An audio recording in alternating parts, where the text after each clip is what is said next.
Good morning everyone, I'm Sarah with Our Furniture Flipping Adventure. Welcome back to our channel and welcome to today's project. I have this cute little cabinet.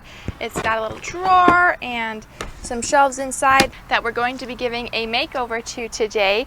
It's in a little bit of a rough shape. The top definitely has had water damage and is going to need some love, but I think that in the end it's going to be a really cute side cabinet for somebody, and I'm excited to get started on it. I have some plans for decoupaging today. I'm excited to try it, and let's go ahead and get started.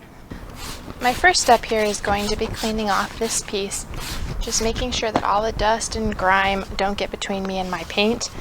And with my cleaner degreaser, I'm hoping to take off any oil that might have got on the piece. Even our sticky little fingers have oil in it. So you really want to make sure that your piece is not only freed of dust, but a degreaser like this will help remove any leftover oils from polishes so that it doesn't discolor your paint later on in time. It doesn't take very long to clean a piece, but it can make a big difference. Now, while I'm cleaning this piece, it's kind of giving me a little bit of a warning that I am going to end up with bleed through from this wood, in that some of my soapy flecks, those white foamy bits that get on your piece when you spray, they're turning yellow, and that generally means you're going to be dealing with bleed through. So I am going to be priming this piece with a stain blocking primer so I don't have to mess with bleed through issues.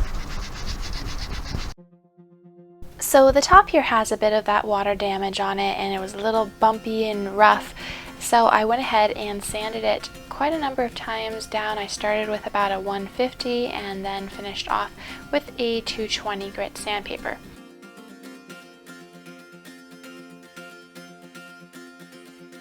So after my sanding was done, I went in with some primer. I use Bin's Shellac Based Primer. It's a primer from Zinsser, and it does a really good job of sealing in any odors and stains that might come through your paint. So I gave the entire piece a once over with this, all the sides, the top, and everywhere.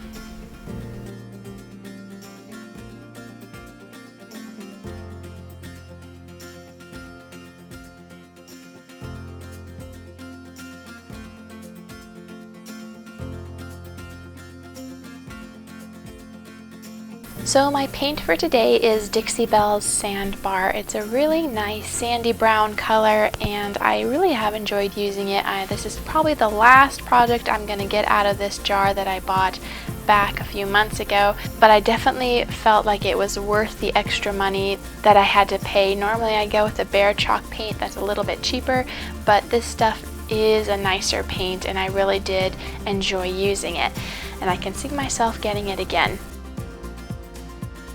This color is just such a nice neutral. It goes with so many different things, and since I wanted to try some fun decoupaging on this, I knew that this was going to be the perfect base for this piece.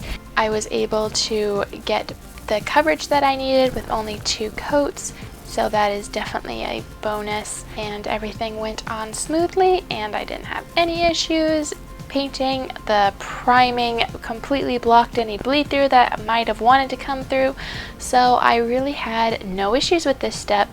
Everything went perfectly normal, and that is my favorite thing.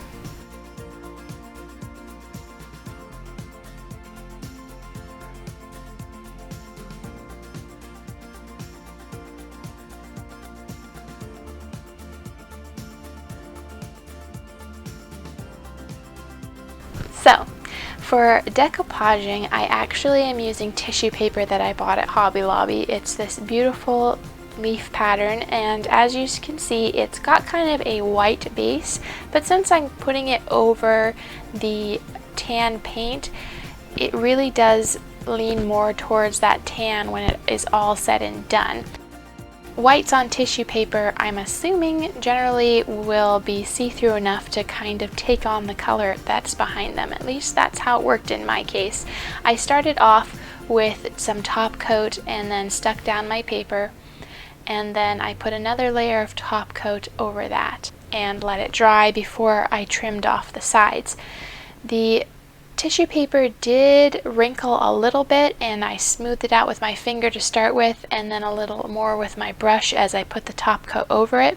But all in all, I really didn't have too much of a problem. I even stuck one piece on crooked and had to pull it back up partway through, and I didn't rip anything or mess anything up. So it was a pretty good first time experience. I do think I would recommend having something like a credit card or something to help smooth out some of those wrinkles, but that's not something I had on hand, and I only thought about it partway through and didn't feel like running and finding one while my paper was already sitting on the top coat, and I just didn't want it to dry or stick where I didn't want it to, so I just did it with my fingers and it worked fine. But in the future I'd probably grab a card.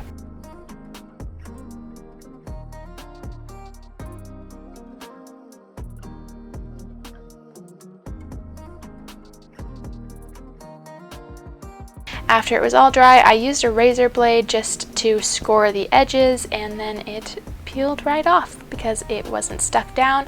I was careful to only put top coat where I wanted it.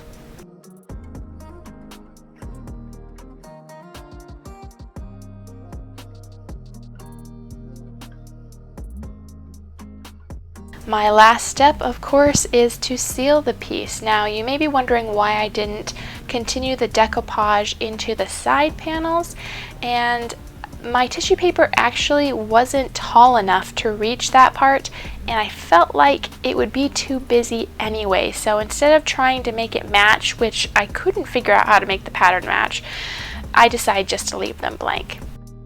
So I'm using Verithane's water-based polyurethane top coat in satin just to seal my whole piece. I'll be giving it 2 coats on the side and probably 3 on the top, just to finish everything out and make sure that my paint is good and sealed and going to last a long time for my customer, whoever it is that buys it.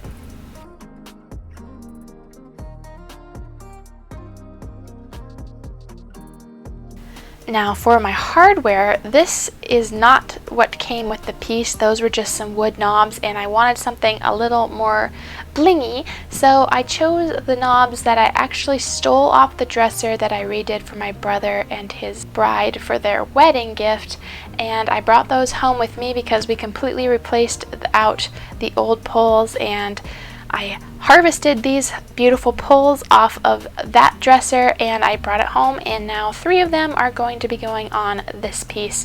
It was exactly what I wanted, and I think it looks awesome. I can't wait for you to see it all finished.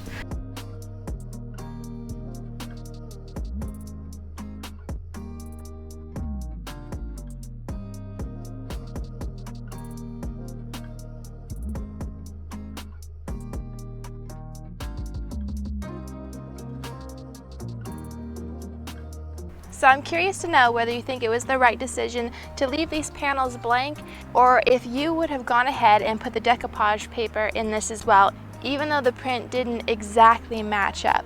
I feel like it would have been a little too busy, and I am happy with what I did, but I'm interested to know what other people think about it. So please let me know down in the comments. I'll put up on the screen somewhere how much money we're into this piece, but for right now I've completely forgotten what I spent on it. It is an estate sale item, so I have a record of it somewhere, and I'm just gonna have to look it up for you guys, but it'll be on the screen here.